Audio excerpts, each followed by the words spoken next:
ব্লকের কৃষি দপ্তর থেকে আমার সঙ্গে রয়েছেন আমাদের সহ কৃষি অধিকর্তা পরিতোষ হালদার মহাশয়। আমার নাম হরজিৎ গোয়েন্দা। ওখানেই একটা মডেল ফার্ম আছে, তার সহ কৃষি অধিকর্তা কৃষি খামার।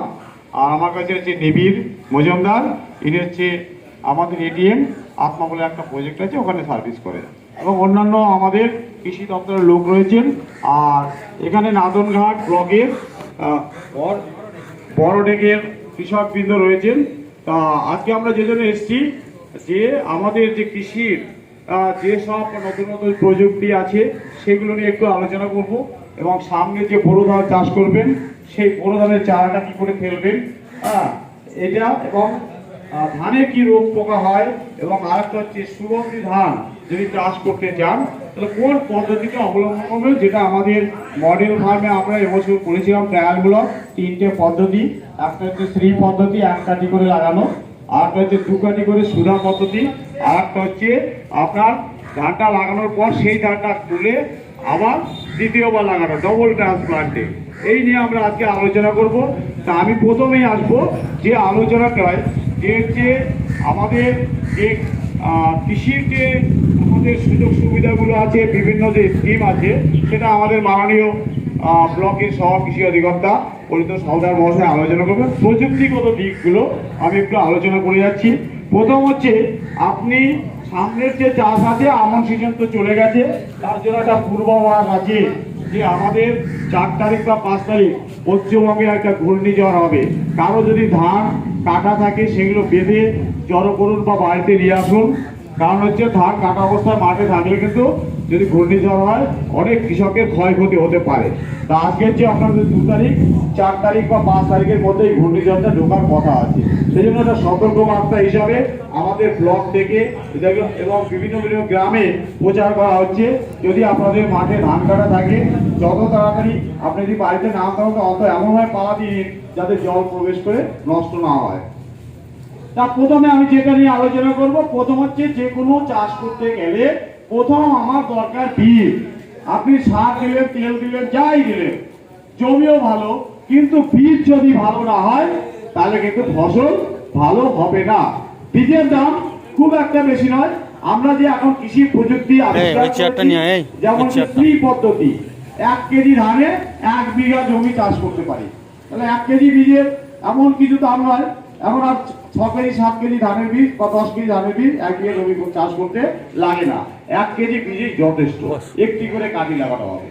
এবং এছাড়া আছে আপনাদের গ্রাম সিডার, সেটা বিঘায় 2 কেজি বীজ হলেই হয়ে যায়। তারপরে আর একটা এরকম আমাদের 4-5টা পদ্ধতি, একটা হচ্ছে জিরো টিলেজ আছে, তাহলে এই সিজনে নয়, সেটা খরিফ সিজনে হয়।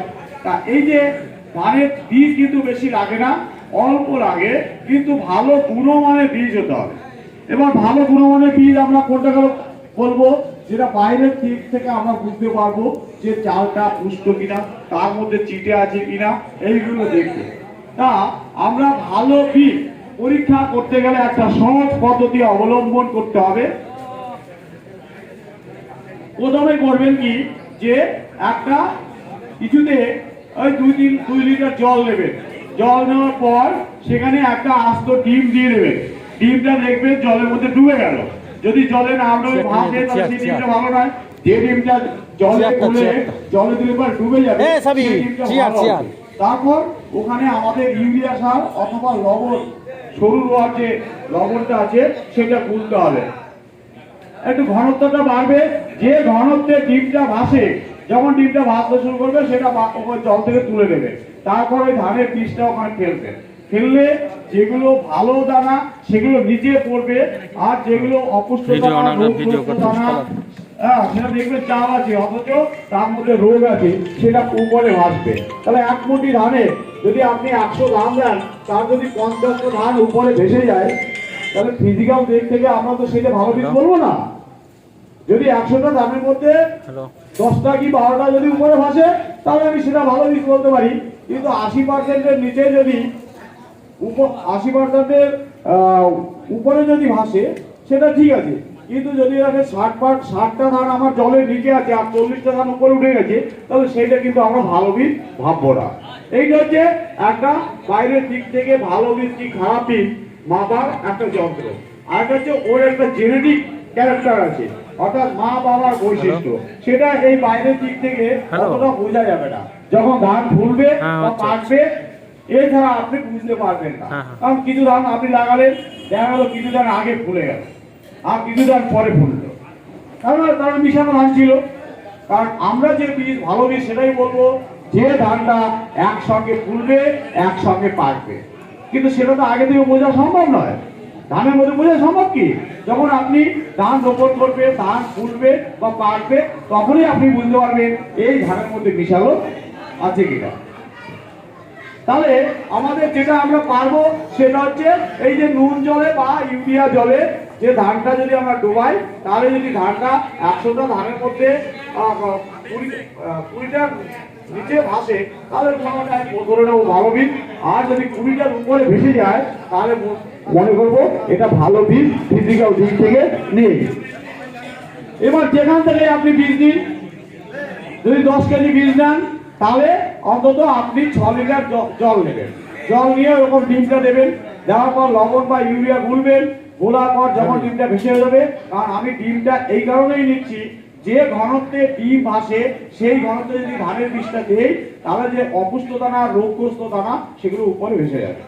এবার ডিমটা ভাসার পর যদি আরো লবণ বা ইউরিয়া যোগ করি, তাহলে তো ডিমটা আরো বেশি আসবে, সেটা কিন্তু করা যাবে না। তাহলে কি ভালো দামও দেখা যাবে, কিন্তু আমাদের তো সেটা লক্ষ্য নয়। ভালো দামটা নিচে পড়ে থাকবে আর খারাপ দামটা উপরে ভেসে যাবে।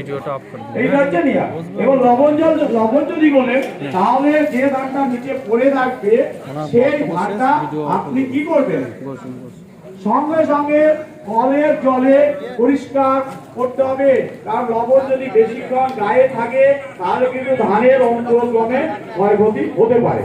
সেই জন্য লবণ করা জলে ধানটা ভিজিয়ে 5 মিনিটের বেশি সময় ধরে রাখবেন না। যত তাড়াতাড়ি নিয়ে নিচে যে ধানটা পড়ে থাকবে, কলের জলে 4-5 বার ওয়াশ করুন, তাহলে কিন্তু ওর গায়ে যে লবণটা থাকে সেটা আমার থেকে চলে যাবে। বুঝতে পারলাম? এইবার ধানের বীজটা আপনি কি করবেন, আমরা এই সময় অন্তত 24 ঘন্টা ধানে ভিজাই। এখন যদি ধরুন এই বিকালবেলা যদি আমি 4টের সময় ধানটা ভিজাই, আগামীকাল 4টার সময় ধানটা তুলবো, তুলে এই যে আগামীকাল 4টের সময় যদি তুলি, আজকে যদি 4টায় ভিজাই, এখন কোনো ওষুধ দেওয়ার দরকার নেই।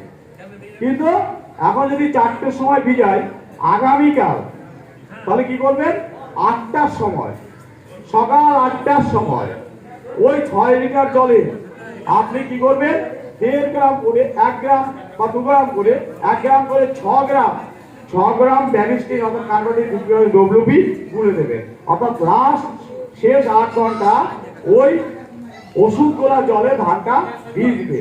তারপর ওই ধানটাকে তুলে যেভাবে কলা পাতা খড় দিয়ে আপনার যা চান সেভাবে দেবেন। তাহলে কি হলো, ভালো বীজগুলো আমরা বাছাই করে নিলাম। এক গন্ডগোল করলে হবে না, তাহলে কিন্তু বন্ধ করে দেবো।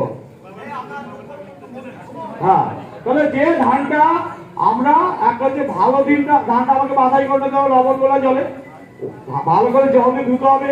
তারপরে যে শেষের যে 8 ঘন্টা ধানটা ভিজে থাকবে 24 ঘন্টার মধ্যে, সেখানে আমরা কার্বনডাজিম বা ব্যাবিস্টিন 8 ঘন্টা গুলে দেবো। প্রতি লিটার জলে 1 গ্রাম, অর্থাৎ 1 কেজি ধানের জন্য আমার ব্যাবিস্টিন লাগে, আর জল লাগে 1.5 লিটার, এবং প্রতি লিটার জলে 1 গ্রাম যদি দেই, তাহলে 6 লিটার জলে 6 গ্রাম ব্যাবিস্টিন দেবো। তাহলে এই যে এইভাবে আমরা দেওয়ার পর ধানটা তুলে বললাম, এবার বীজতলায় আমরা যেটা ফেললাম, উপরে বলবেন কি, যদি একটু ছাই জাতীয় কিছু পান বা গোবর সার পান তাহলে দিয়ে দিবেন। কারণ এই সময় শীতের সময় তো একটু ঠান্ডাটা বেশি থাকে, অনেক সময় অঙ্কুর হয় না। সেই জন্য কি করবেন, একটু ছাই জাতীয় যদি কিছু পান, হ্যাঁ, বা পচা গোবর যদি পান, ওর উপরে একটু দিয়ে দেবেন, অন্তত 1 আঙ্গুল 2 আঙ্গুল পুরো উপরে, তাহলে বীজটা ভালো হবে, চারাটা ভালো থাকে। 24 ঘন্টায় যথেষ্ট, 48 ঘন্টা প্রয়োজন না, কিচ্ছু হবে না। 24 ঘন্টা ভিজালেই যথেষ্ট, ঠিক আছে? 24 ঘন্টা ভিজালেই যথেষ্ট, 48 ঘন্টা ধান ভিজানোর প্রয়োজন হয় না, অত ভেজানো দরকার নেই। যাই হোক, এটা সাইন্টিফিক বলছি। এইবার কি করবে, বীজতলাটা ফেলবেন। বীজতলাটা ফেলার পর কি করবে, আপনি দুরকম দানা ওষুধ পাওয়া যায়। এখন তো ফোরের 10 থেকে পাওয়া যায় না, এটা ব্র্যান্ড হয়ে গেছে। এখন যেটা পাওয়া যায় প্রোডাক্ট কার্বন 3G, এটা হচ্ছে 100 বীজতলার জন্য 2 কেজি ধানের অঙ্কুরিত ধানের বীজ ফেলবে। আপনারা 2 কেজির বেশি ফেলেন, 3 কেজি 4 কেজি করে ফেলেন। অর্থাৎ যদি শিশু যদি শৈশব থেকে যদি চারাটা হেলদি না হয়, তাহলে বয়সের কালে সে তো হেলদি হবে না। সেই জন্য বীজতলা থেকে যদি একটা দুটো 5টাকে হয়ে যায় এবং একটা করে কাঠি যদি লাগানো হয়, তাহলে সেখান থেকে অর্থাৎ ধানের যে প্রতিটা গুছি ম্যানেজমেন্ট করার সুবিধা। সেই জন্য বীজতলার মধ্যে একটা দুটো 5 কাঠি হবে, এরকম হালকা করে ফেলতে হবে। আর প্রতি শতক বীজতলায় আপনাকে কার্বোবোরন 3G, যেটা পোড়াটা পাওয়া যায়, 120 গ্রাম দিতে হবে। কমন দেবেন। প্রথমে যেটা করতে হবে, ধানের চারা তোলার 9 দিন আগে, ধানের চারা যেদিন তুলবেন তার 9 দিন আগে বীজতলা পুরো জল ছড়িয়ে দেবেন। দেওয়ার পর 24 ঘন্টা পর আপনি করবেন কি, একটা ওষুধ স্প্রে করতে হবে। সেটা গার্বেন্ডে কিন্তু আছে, WP হতে পারে, প্রতি লিটার জলে 2 গ্রাম। আর যদি ট্রাইসাইক্লোজল হয়, যেটা হচ্ছে প্রতি লিটার জলে 1/2 গ্রাম গুলে ধানের চারা মাটি সমস্ত ভিজিয়ে দিতে হয়। তার ঠিক 24 ঘন্টা একদিন পর যে ওই বীজতলায় অল্প অল্প জল প্রবেশ করতে হবে। জল প্রবেশ করার পর ওখানে হবে কি, প্রতি 1 শতক বীজতলার জন্য 120 গ্রাম কার্বোবোরন 3G, যেটা হচ্ছে পোড়াটা এইটা নামে পাওয়া যায়, ওটা দিয়ে দেবেন। দিয়ে 7 দিন পরে চারাটা তুলবে। আমি বীজতলায় এই কারণে দিতে বলছি, অর্থাৎ আপনি যদি বীজতলায় কার্বোবোরন 3Gটা দেন, তাহলে ওটা করবে কি, ধানের চারা শিকড় দিয়ে তার শরীরের মধ্যে ওই কার্বোবোরন 3Gটা নিতে পারবে। মেন জমিতে যদি লাগান, সেখানে যদি মাজরা পোকার প্রাদুর্ভাব থাকে, তাহলে সেটা কিন্তু প্রাথমিক অবস্থায় চারাটা যখন এস্টাবলিশ হয়, অর্থাৎ ওইখানে নতুন শিকড় বের করে যখন প্রতিস্থাপন হয়, তখন কিন্তু মাজরা পোকা থেকে একটু প্রতিরোধ করবে। আর একটা হচ্ছে মেন জমিতে, মূল জমিতে যখন ধানটা লাগাবেন, সেখানে কিন্তু কোন রকম ভাবে দানা ওষুধ দেবেন না। দানা ওষুধ দিলে যেটা হয়, বিশেষ করে মাজরা পোকাকে উৎসাহ দেওয়া হয়। কিরকম উৎসাহ দেওয়া হয়? মাজরা পোকার ক্যারেক্টার চরিত্রটা হচ্ছে, মাজরা পোকার যে লার্ভাগুলো, শুক্রিগুলো বেরোনোর পর সেটা হয় কি, পাতার মধ্যে ওরা পিছন থেকে একটা লালা জাতীয় বের করে। প্রথম হয় কি, সেটা পেঁচিয়ে নেয়, পেঁচিয়ে নিয়ে তারপর ওখান থেকে লাফিয়ে পড়ে, দিয়ে হাওয়া দিলে কি হয়, ধান গাছটা একবার উপর নিচে আপ ডাউন করে, তখন মাজরা পোকার লার্ভাটাও একটু উপর নিচে আপ ডাউন করে। এবার কি হচ্ছে, ওখানে যে ধানের জমিতে আপনি যে জলটা রাখছেন, সেই জলটা লেভেলে যখন ওই মাজরা পোকার শুক্রিটা মানে লার্ভাটা যখন পৌঁছে যায়, তখন যে গাছটা, এই ধান গাছটায় ধরুন মাজরা পোকা ডিপ পেরেছে, এর মাথায় গিয়ে যখন ওই জলে ভাসছে, তখন যে জমি যেটায় ওর ডিপ পেরেছিল, বাচ্চা হয়েছিল, সেটার ভিতর কিন্তু প্রবেশ করে না। এখানে যখন পরবর্তী কুচিটা তো এখানে, পাতাটা তো এখানে আসবে, এই জলের লেভেলে এই কুচিটাকে জলের লেভেলে ফুটো করে ভিতরে ঢুকে যাবে। ভিতরে ঢুকে কি হয়, ওরা শক্ত কিছু খেতে পারে না। অর্থাৎ কচি পাতা, যেটা কচি, এবং ধান শীষ বের হওয়ার সময় কি হয়, ওই কচি শীষটাকে খেয়ে যায়, দিলে কি হয়, সাদা হয়ে যায়। অনেক সময় মাছ পাতাটা সাদা হয়ে যায়, অনেক সময় ধানের শীষ সাদা হয়ে যায়, টানলে পরে দেখবেন উঠে আসবে। এইবার আমি যে বক্তব্যটা দিতে চাইছি, যখন ধানের পাতা থেকে মাজরা পোকাটা এই গুছির কাছে ঝোলে, সেই সময় জলের মধ্যে কি থাকে, পুঁটি মাছ, ল্যাটা মাছ থাকে তো, ব্যাঙ, সাপ থাকে তো। তখন হয় কি, এই যে মাজরা পোকাটা যখন জলের লেভেলে আসে বা উপরে থাকে, তখন এই মাছগুলো, ব্যাঙ, এরা ওই লার্ভাটাকে ধরে খায়। কিন্তু আপনি মাজরা পোকার নাম করে, মারার নাম করে আপনি যদি দানা ওষুধ জমিতে প্রয়োগ করে দেন, তাহলে কি হবে, এরা মরে যাবে তো। এই যে ছোট ছোট মাছ, ব্যাঙ, কি আমি ঠিক বলছি নাকি? আপনারা এইখানে লাগিয়ে আছেন কেন? তাহলে ওগুলো মরে যাবে। তাহলে মরে গেলে কি হবে, যখন ওই মাজরা পোকার লার্ভাটা ওখানে ঝুলবে, তখন সাপ ব্যাঙ যারা ছিল তাকে তো মেরে দিবে, তারা কিছু হলেও তো খেয়ে মারত, কিন্তু তারা খেতে পারছে না। এবার মাজরা পোকার নাম করে, মারার নাম করে, যারা আপনাদের বন্ধু, যারা মাজরা পোকা সংখ্যা কমাতে সাহায্য করতো, আপনি দানা ওষুধ দিয়ে তাদেরকে আগে নিঃশেষ করে দিচ্ছেন, তাই তো? সেই জন্য আপনি বীজতলায় দানা ওষুধ প্রয়োগ করুন, কিন্তু মূল জমিতে কিন্তু দানা ওষুধ প্রয়োগ করা যাবে না। কথা বোঝাতে পারলাম? যুক্তিটা হচ্ছে এখানে। তাহলে এই যে মাজরা পোকার নিয়ন্ত্রণের একটা গুরুত্বপূর্ণ পদ্ধতি আমি বলে দিলাম প্রথম থেকেই। অতএব মূল জমিতে কোনো রকম ভাবে দানা ওষুধ দেওয়া যাবে না। দানা ওষুধ দিন একমাত্র বীজ তলাতে আমি কোনো আপত্তি করছি না। ওকে। 2 নম্বর হচ্ছে যে এই যে গেল মাজরা পোকা। মাজরা পোকার নিয়ন্ত্রণের আরো কতগুলো পদ্ধতি আছে। মাজরা পোকা সন্ধ্যাবেলা হয় কি ধানের জমিতে এইরকম বাইশ দিতে থাকে, উঠতে থাকে সন্ধ্যার দিকে, এবং ওদের শরীর থেকে একটা হরমোন নিঃসরণ করে। হ্যাঁ, তখন সে হরমোন যখন ওরা নিঃসরণ করে তখন পুরুষ পোকাটা ওর সঙ্গে মিলন হয়, তারপরও ডিম পায়। এইবার এইরকম যদি সকালে বিকালে যদি দেখেন ধান গাছের পাতায় ডিম পেরেছে, তাহলে সেইগুলো ছিঁড়ে নষ্ট করে দিন, এটা হতে পারে। 2 নম্বর হচ্ছে যে আপনি ওই জমিতে কোনো একটা কোণে একটু গর্তর মতো করে সেখানে একটা লাইট জ্বালিয়ে দিন বা টায়ার জ্বালিয়ে দিন সন্ধ্যার দিকে। তাহলে কি হবে, মাজরা পোকার মদগুলো ওইখানে আসবে, এসে ওই ঘুরঘুর করবে, ওই জলের মধ্যে পড়বে, করে মারা যাবে। বুঝতে পারলাম? সন্ধ্যার দিকে, এটা দুপুরবেলা দিলে হবে না, সন্ধ্যার দিকে। আর একটা হচ্ছে যে আপনি জায়গায় জায়গায় কঞ্চি হোক বা ধনচা হোক, অন্তত 1 বিঘা জমির 5-6 জায়গায় সেগুলো কিছু পুঁতে দিন। তাহলে 1 বিঘায় যেমন মাজরা পোকা এবং অন্যান্য পোকা পাখিরা যদি বসতে পারে ওগুলো খেয়ে নেবে। 2 নম্বর হচ্ছে রাত্রিবেলা যে পেঁচাগুলো আছে, যদি ইঁদুরের প্রাদুর্ভাব হয় ওরা আমাদের চুপটি করে বসে থাকবে। ইঁদুর যখন ওই জমি দিয়ে চলাচল করবে ওরা রাত্রে ধরবে আর খাবে। তাহলে পেঁচাও কিন্তু কৃষকের বন্ধু, তাকে একটু বসতে যাবে। এইখানে যদি দুটো চায়ের দোকান থাকে ধরুন, ওই দাঁড়িয়েতে ওই চা খেতে হচ্ছে, আপনি ওই দোকানে যাবেন না। যদি একটু বসার বেশ ভালো জায়গা থাকে, 4-5 জন বন্ধু মিলে যদি একটু গল্প করার জায়গা থাকে, একটার জায়গায় 2টো চা খাবেন নাকি।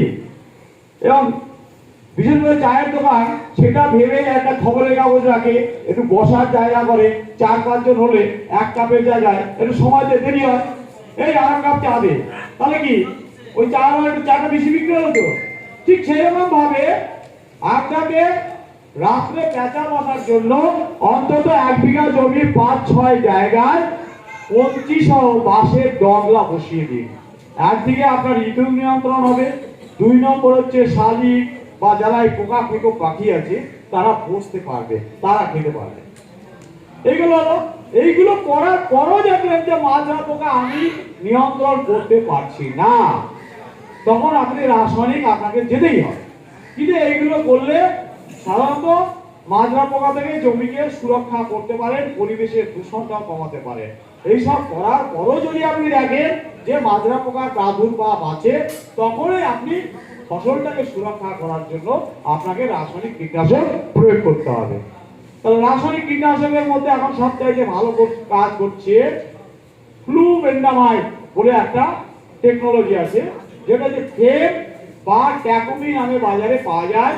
এটা ডোজটা খুব কম, 5 লিটার জলে ফ্লুবেন্ডামাইড, যেটা হচ্ছে আপনার ফেম নামে পাওয়া যায় 1 ml, আর ট্যাকোমি হচ্ছে 5 লিটার জলে 1 গ্রাম। একটা হচ্ছে ভুজিয়ার মতো দানাদার, আর একটা হচ্ছে লিকুইড। তবে এখন মাজরা পোকা ওষুধ খেয়ে খেয়ে শরীরকে সুস্থ করে ফেলেছে।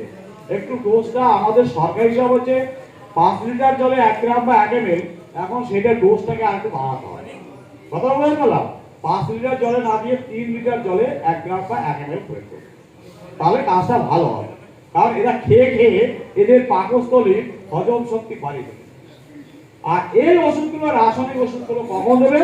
যখন আমার এগুলো আর কাজ হচ্ছে না তখনই। আগেই যদি আপনি পোকাগুলো মারার চেষ্টা করেন তাহলে অন্যগুলো তো কাজ করবে না। আগে এই যে আমি যে পদ্ধতিগুলো বললাম মাজরা পোকা, সেই কাজটা করবে। 2 নম্বর যেটা হচ্ছে ধানের এবার পুরো খরিফ সিজনে একটা সমস্যা হয়েছিল বাদামি শোষক পোকা। জায়গায় জায়গায় দেখবেন জমিগুলোতে মনে হচ্ছে আগুন লেগে গেছে, তাই তো? আমার ফার্মেও 2-3 জায়গায় হয়েছিল। সেগুলো হচ্ছে কি, ধানটা খুব প্রথম দিক থেকে খুব ভালো হয়েছে, পরে গিয়ে যখন ধান কাঠি গোলাবে বা ফুলবে বা পাকবে, তখন ধানগুলো দেখা গেল দূর থেকে দেখা যাচ্ছে মনে হচ্ছে আগুন লাগিয়ে দিয়েছে। আচ্ছা, আপনাদের এখানে হয়েছিল তো? আরে সামনে 2 জন কি গল্প করছে নাকি? এ গল্প বললে ওইদিকে জায়গা আছে, যদি সিগারেট খেতে হলে ওদিকে যান, ঠিক আছে? এখানে আমি একটা আমার গলা ফাটাচ্ছি, আপনার গল্প করতে আসবেন, এটা তো হয় না। এমনি রোদ্রে কিন্তু সমস্যা হচ্ছে, ঠিক আছে? তা যেটা বক্তব্য হচ্ছে যে এই যে রোগটা, এটাকে আপনি নিয়ন্ত্রণ করতে পারবেন, প্রথম থেকে ভাবতে হবে। শুনুন, আমি দুটো উপায় বলে যাচ্ছি। এক নম্বর হচ্ছে ওষুধ না দিয়ে কি করে নিয়ন্ত্রণ করবে, আর যখন কোনো উপায় থাকবে না ভেবে তো যেতেই হবে। হ্যাঁ, এইগুলো করার পর যখন হবে তখন রাসায়নিক যাবে। প্রথম থেকে যদি এই প্রকার এই যে প্রাদুর্ভাব থাকে, প্রথম 6টা গুছি লাগাবেন, তারপর 6টা গুছি লাগাবেন, যে একটা গুছি গ্যাপ দেবে। এটা আমাদের বিজ্ঞানের পরিভাষায় বলা হয় স্কিপ রো প্লান্টিং। এতে ফসলের ফলন খুব একটা কমে না, কিন্তু এই যে একটা সারিতে গ্যাপ দিলে, এখানে যদি সূর্যের আলো প্রবেশ করে, এখানে যদি বাতাস খেলতে পারে, তাহলে কিন্তু শোষক পোকা, বাদামি শোষক পোকা কম হয়। এটা কিন্তু পরীক্ষিত, কথাটা বুঝতে পারলাম। আর ধান যদি খুব ঘন হয়, যদি হাওয়া বাতাস না খেলতে পারে, সূর্যের আলো যদি প্রবেশ না করতে পারে, তাহলে ওই ধান ক্ষেতের মধ্যে একটা মাইক্রো ক্লাইমেট সৃষ্টি হয়। অর্থাৎ বাইরের যে তাপমাত্রা, বাইরের যে আবহাওয়া, আর্দ্রতা, আর ধানের জমির ভিতরে আর্দ্রতা বেশি, এবং আরেকটা হচ্ছে কি, বাতাসটা ঠিক মতো চলাফেরা করতে পারছে না, সূর্যের আলো প্রবেশ করতে পারছে না। তখন কি হয়, এই যে বাদামি শোষক পোকা, এদের সংখ্যা মাল্টিপ্লিকেশন দ্রুত গতিতে বেড়ে যায়। আর দ্রুত গতিতে বাড়লে ওষুধ দিয়েও কিন্তু কোনো কাজ হয় না। তাহলে ছটা সারি লাগানোর পর একটা সারি গ্যাপ দিয়ে ধানটা লাগাবেন, এবং যদি সুযোগ বা কোনো ক্রমে লেগে যায়, যে একটা সারি গ্যাপ দিলেন সেই সারিটা করবেন কি, দুই দিকে ধানটাকে এই মাথার সিটির মতো সরিয়ে দেবেন। আর ওইখানে আপনি পটাশ সারটা দেবেন, ইউরিয়া অর্থাৎ নাইট্রোজেন ঘটিত কোনো সার কিন্তু প্রয়োগ করা যাবে না। আর যেটা হচ্ছে একটা ওষুধ দেবেন, যেটা হচ্ছে আপনার শোষক পোকার জন্য, সেটা হচ্ছে টাটা হাইড্রোক্লোরাইড পাওয়া যায়, বা অন্য অনেক রকম শোষক পোকার ওষুধ পাওয়া যায়, সেটা প্রয়োগ করবে। আর একটা হচ্ছে যেটা হচ্ছে ঝলসা রোগ, ধানের ঝলসা রোগ। একটা হচ্ছে ধানের বীজতলায় হয়, আর একটা হচ্ছে ধানের পাতায় হয়। আজকে মিটিং করে মজা পাচ্ছে রে, এইগুলি টাকাচ্ছে দর্শক না শুনবে। হ্যাঁ, তাহলে ধানের পাতায় হয়, বীজতলা থেকেই হয়, মেন জমিতে হয়। আর একটা হচ্ছে কাঠি গো, যখন হচ্ছে এই আপনার ধান গাছ আছে, ধরুন একটা ধান গাছ আছে, এইখান থেকে একটা পাতা বেরোলো, এই দিক থেকে একটা পারলো, এইটাকে বলে নোট পর্ব। হ্যাঁ, এটাকে নোট বলে। এই পর্ব থেকে এখানে অ্যাটাক করে, এখানেও দেখবেন একটা দাগ দাগ হয়, বাদামি দাগ দাগ হয়। আর একটা হচ্ছে যখন শীষটা বেরোবে, প্রথম একটা হলুদ রঙের শীষ বেরোবে, তাই তো, ওই গলাটাকে অ্যাটাক করবে, এটাকে বলে নেক ব্লাস্ট। তবে ঝলসা হচ্ছে 3 রকম, একটা হচ্ছে পাতা ঝলসা, একটা হচ্ছে গাছ ঝলসা, আর একটা হচ্ছে গলা ঝলসা। এটা ইংরেজিতে বলে, একটা হচ্ছে লিপ ব্লাস্ট, একটা হচ্ছে নোট ব্লাস্ট, আর একটা হচ্ছে নেক ব্লাস্ট। সবচাইতে ক্ষতিকারক হচ্ছে নেক ব্লাস্ট, সবচাইতে ক্ষতিকারক হচ্ছে। হ্যালো হ্যালো, সবচাইতে হচ্ছে যখন ধানটা ফুলবে, সেই সময় যদি ঝলসা রোগটা হয়, ক্ষতি সবচাইতে বেশি। কারণ দেখবেন ধানটা মনে হচ্ছে দাঁড়িয়ে আছে, পেকে গেছে, অথচ তার মধ্যে কোনো দানা থাকে না। দেখেছেন কি এটা? এইটা হচ্ছে গলা ঝলসা বা নেক ব্লাস্ট। আর একটা হয় কি, ধানের পাতা ওইখানে যখন অ্যাটাক হয়, তখন ধানের শীষটা সাদা হয়ে যেতে পারে এবং নিচের দিকে ঝুলে পড়ে, এটাও কিন্তু নেক ব্লাস্ট। তাই এই যে 3 রকম ঝলসা আছে, 2 রকম ওষুধ প্রয়োগ করতে হবে, পাতা আর হচ্ছে নোট ব্লাস্ট। অর্থাৎ পর্ব ঝলসা নিয়ন্ত্রণ করার জন্য আপনাকে যেতে হবে। হ্যালো ভাই, হ্যাঁ, ওটা একটা ভিডিও তো সুন্দর করে তুলবে। হ্যাঁ, একটু কাছাকাছি এসে তো ওষুধ দোকানে বসে না, একটু কাছাকাছি এসে তোমার রোলটা অনেক। এটা হচ্ছে যেটা হচ্ছে প্রথম যেটার জন্য, সেটা আপনার দিয়ে থাকে 3 বা 5 গ্রাম তো প্রতি লিটার জলে, হাফ গ্রাম, যেটা হচ্ছে ট্রাইসাইক্লোজোল, যেটা হচ্ছে প্রতি লিটার জলে হাফ গ্রাম গুলে স্প্রে করতে হবে, পাতা আর হচ্ছে গাছ ঝলসা। আর যেটা হচ্ছে গলা বা নেক ব্লাস্ট, সেটার জন্য কিন্তু বিম বা বান বা ট্রাইসাইক্লোজোল দিলে কোনো কাজ হবে না। সেটা হচ্ছে আইসোপ্রোথিওলেন বলে একটা ওষুধ আছে, টেকনিক্যাল নাম, যেটা বাজারে ফুজি অন বা সিম্বা নামে পাওয়া যায়, প্রতি লিটার জলে 1 ml গুলে স্প্রে করবে। তাহলে আপনাদের জন্য আমি কি বললাম, দুটো পোকার কথা বললাম, একটা মাজরা পোকা, আর একটা কি পোকা বললাম, বাদামি শোষক পোকা, আর একটা রোগ বললাম যা 3টে স্টেজ, পাতা, পর্ব, নেক, সেটা হচ্ছে আপনার কি বললাম,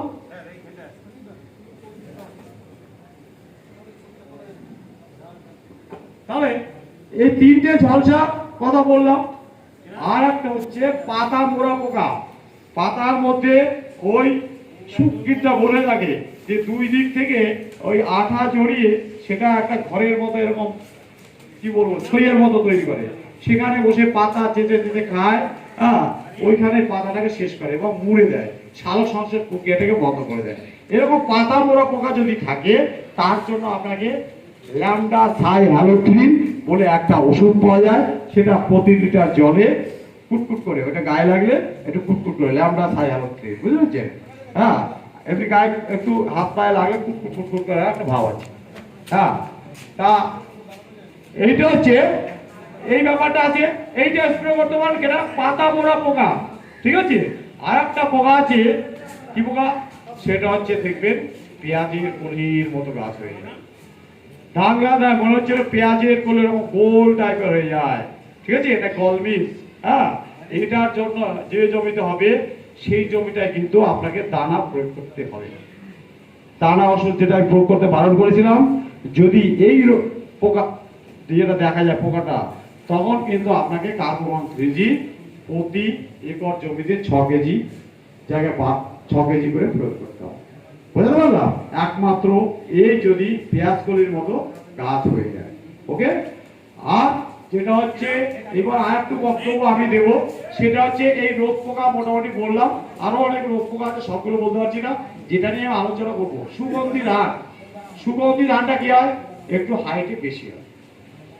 আর যে কোনো ধান বা আখ, এই দুটো ফসল ধান এবং আখের ক্ষেত্রে যদি আপনার ধান গাছটা ইরেক্ট থাকে মানে খাড়া থাকে, সেইটা 1 নম্বর হচ্ছে আপনার চিটে কম হয়, দানাটা পুষ্ট হয়। আর ধান যদি শুয়ে পড়ে তার ওই গোড়াটা অনেক সময় পচে যায়, পচে গিয়ে ধানটা কি হয়, চিটে হয়ে যায়।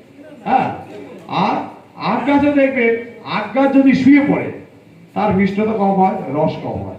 আর আখ গাছ যদি খাড়া থাকে, সেই জন্য চাষিরা করে কি 7-8খানা আখ একসঙ্গে নিয়ে সেটা পেঁচিয়ে দেয়, যাতে ঝড় বৃষ্টি হলেও যাতে গাছটা দাঁড়িয়ে থাকে। তেমনি ধান গাছের ক্ষেত্রে আপনি যদি উত্তরবঙ্গে যান, 100 জন চাষির মধ্যে 100 বিঘা জমি হলে 70 ভাগ চাষিকে ডবল ট্রান্সপ্লান্টিং হয়। আমাদের এদিকে রেওয়াজটা কম। কিন্তু যদি কেউ সুগন্ধি ধান চাষ করতে চান, গাছটা যেহেতু একটু লম্বা হয়, সময়টা অন্য ধানের চেয়ে প্রায় 1 মাসের মতো বেশি লাগে, তাই তো?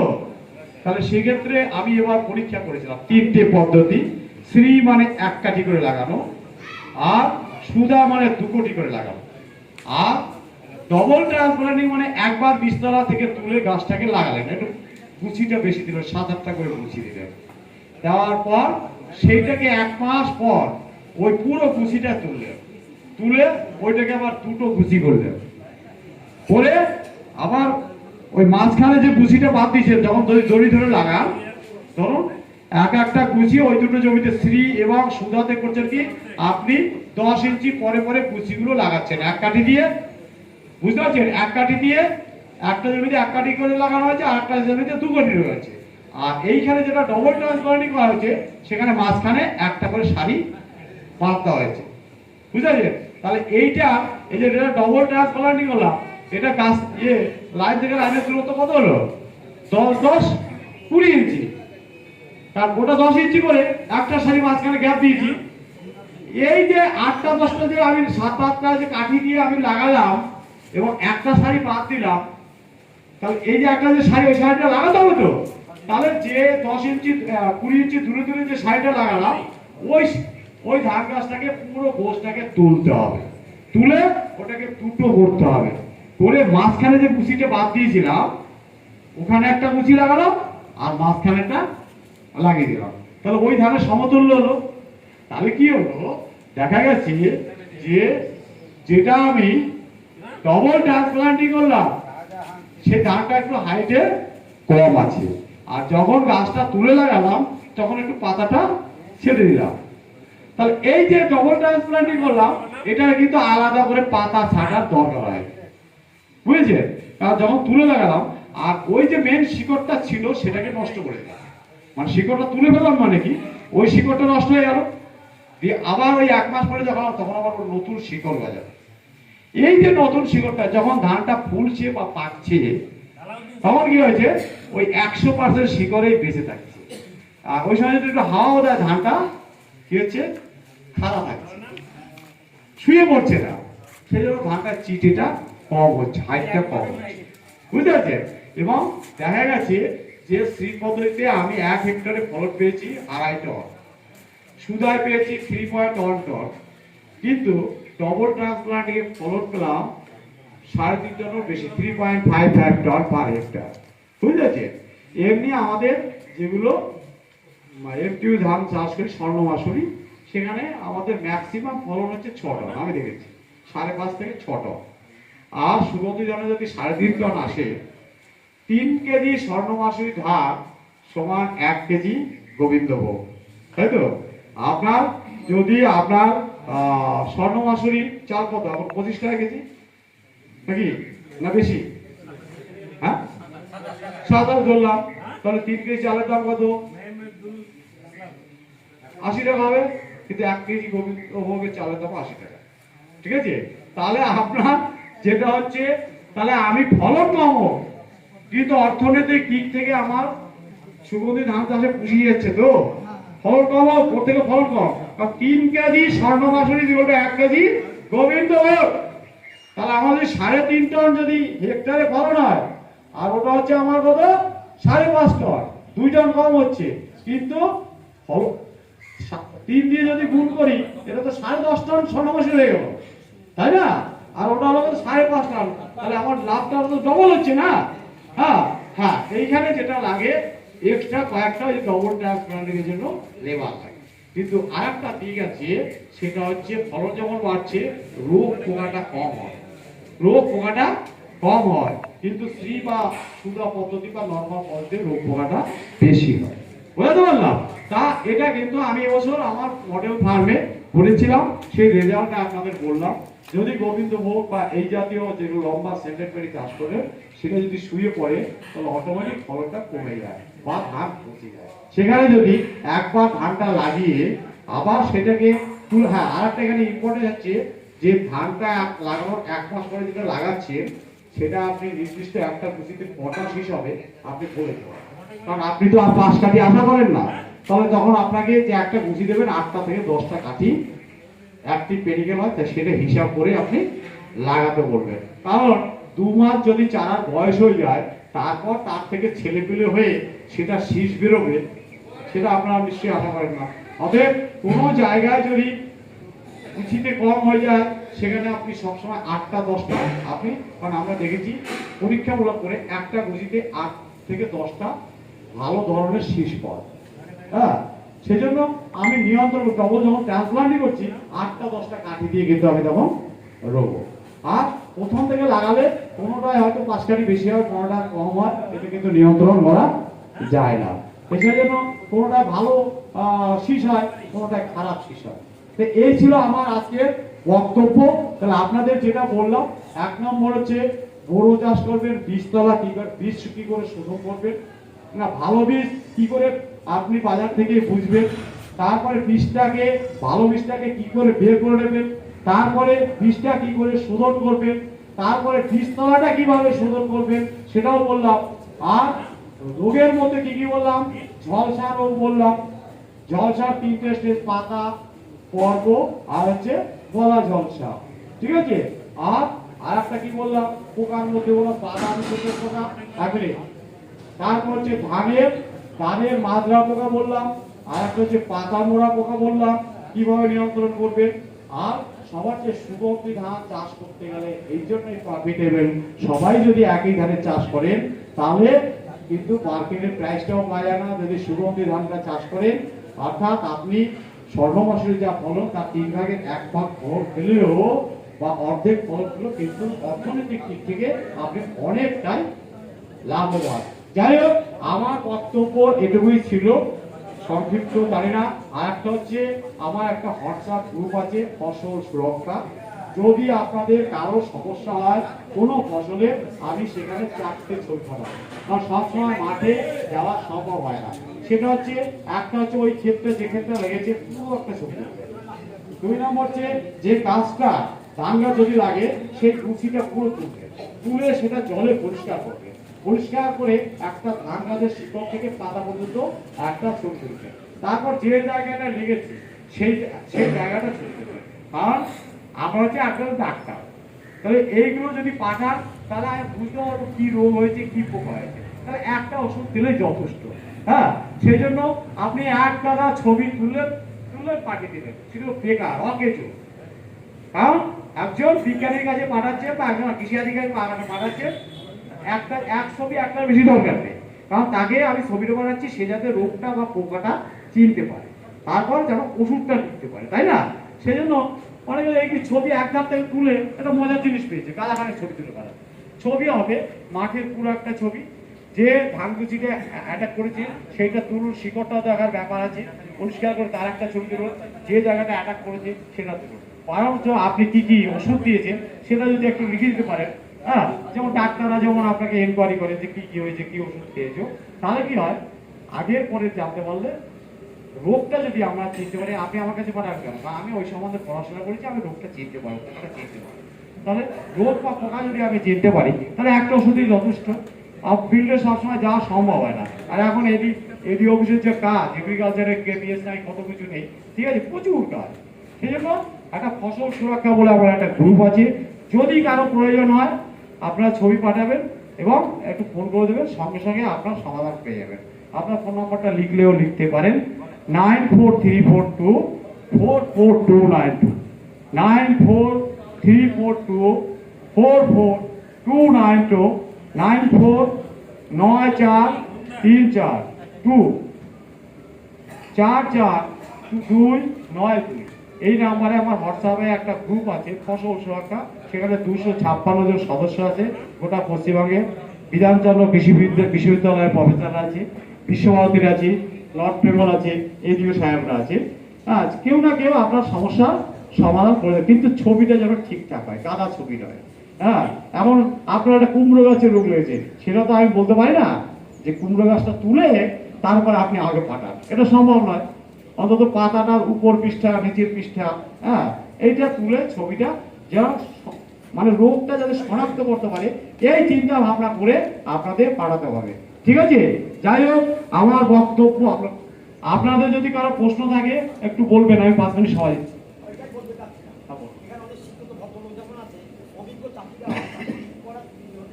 সেজন্য দেওয়া হবে, হ্যাঁ, ঠিক আছে, সেজন্য দেওয়া হবে, টাইম দেওয়া হবে। যে কোনো জিনিস একটা বক্তব্যের মধ্যে হঠাৎ করে যদি একটা চাষি সেই জায়গাটা খেয়ে হারিয়ে ফেলা, কথাটা বুঝতে পারছি, তার জন্য এই বিষয়ে আমরা একটা টাইম রেখেছি, চাষির বক্তব্য অবশ্যই শুনতে হবে। কিন্তু আমি একটা ব্যাপারে বক্তব্য বলছি, তো আপনি যখনই ওইখানে একটা প্রশ্ন করবেন তখন আমার সেই জায়গাটা চলে যাবে।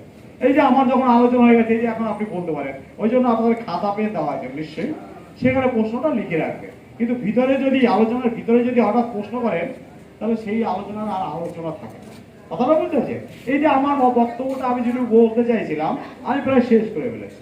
হ্যাঁ, এইবার যদি আপনাদের কারো কোনো প্রশ্ন থাকে বলতে হয়, ঠিক আছে, কিন্তু আলোচনার মাঝখানে একজনের প্রশ্ন করবে সেটা আর সেই আলোচনা থাকে না। এবার বলুন, কারো কিছু প্রশ্ন আছে?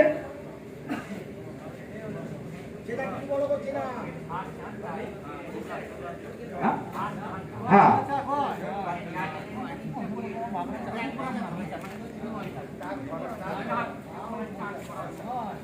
আপনার কতটা জায়গা চলে?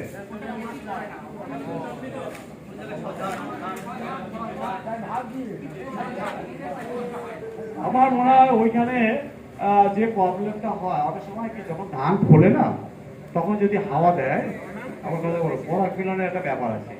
কোনো ফল পরাগ মিলন না হলে হতে পারে, সে আম বলুন, কাঁঠাল বলুন, সব কিছু, হ্যাঁ, অনেক আগে। তাহলে সেখানে বাদামি শোষক পোকা এই জাতীয় কিছু থাকতে পারে, আমি জানি না ওটা কি হয়েছে। এটা কি সাহেব, এটা কিছু বলতে পারবে? ওরা ঠিক আছে সাহেব, ওটা বলবে আমার জানা নেই, এটা একটা ভালো প্রশ্ন আছে, ঠিক আছে, আমি সাহেব কি বলে আমার জানা নেই, এই প্রশ্ন আপনাদের আমি শুনে নিই। আপনারা খুব সুন্দর একটা প্রশ্ন করেছেন যে ধান ফোলার আগে 8-10 কুচি